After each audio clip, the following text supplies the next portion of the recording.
an Ghrian agus an Ghaoth. Bhí an Ghrian agus an Ghaoth a caint. Is treise mí sin ná tosa? Ars an Ghaoth. Bíoch trí le gain. Táim sásta.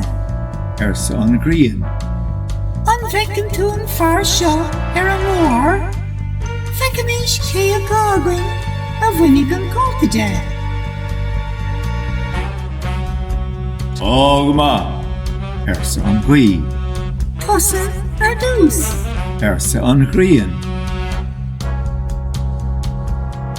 Héad an Ghaoth. Héad si agus héad si agus héad si. Rún an fear knappi a chóta. Héad an Ghaoth ríis. Héad si agus héad si agus héad si. Lag si an fear.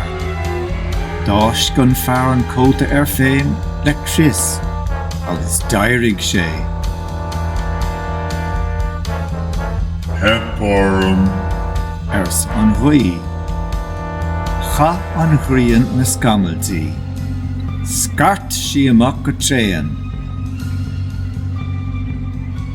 Ó, Arsa an fear. táim sé te. Táim cóta seo trám. Agus bhain sé an cótaide.